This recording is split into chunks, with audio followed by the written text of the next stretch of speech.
নাশকতা করে কারা, হামলা করে কারা, এখন বোঝা যাচ্ছে না। রাতের অন্ধকারে বাসের মধ্যে আগুন জ্বালিয়ে দিল। সিসিটিভিতে দেখা যাচ্ছে হেলমেট পরে এসে আগুন লাগাচ্ছে বাসের মধ্যে ঘুমান্ত মানুষটা পুড়ে ভস্ম হয়ে গেল।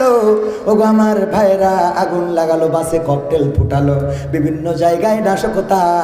এই নাশকতাগুলো কারা করে জাতির সামনে মুখোশ উন্মোচন করে দিচ্ছেন কি? অথচ কিছু হইলেই ওই যে সাইকেল যেমন পাচার করে ধরতে পারে না, চেক করতো কি? বালুর বস্তা। আমাদের দেশেও সেইটাই হতো। কত বড় বড় কাণ্ড ঘটে যায়, কত ব্রিজ, কত কলকারখানা, কত রাস্তার টাকা মেরে কানাডায় চলে গেল। আর কিছু হইলেই জামাত ধরো, শিবির ধরো, বিএনপি ধরো, ছাত্রদল, যুবদল ধরো, বলেন ঠিক কিনা? আর এদের চেক করে খালি।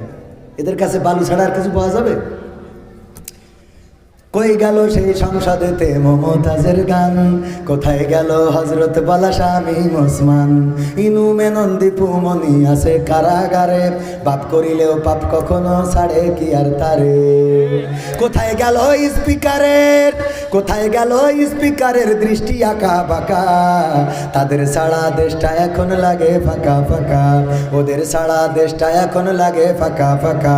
কোথায় গেল আরাফাত আর ব্যারিস্টার সুমন, কথা বলার সময় তারা করে নিয়োজন। মুরগি কবির খাইছে ধরা, জাফর কোথায় আছে, গোপনে কি সেও গেল মোদি দাদুর কাছে। কোথায় গেল এ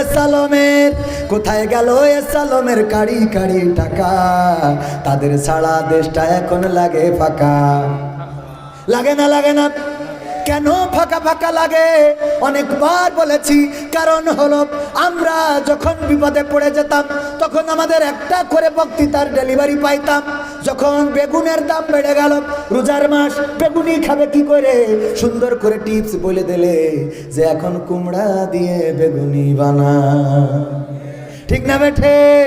এরপরে যখন খুরমার অভাব দেখা গেল তখন বলল খুরমা দিয়ে ইফতার করার দরকার নাই, এখন বড় আর পেয়ারা দিয়ে ইফতার করো। শুধু তাই না, কাঁচা মরিচগুলো বললো শুকাইয়ে রেখে দাও ফ্রিজে।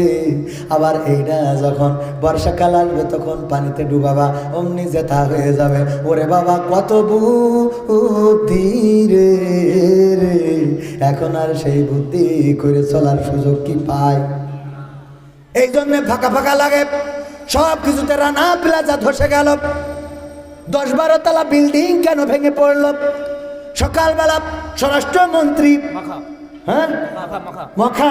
মখা আলমগীর, মনে আছে আপনাদের?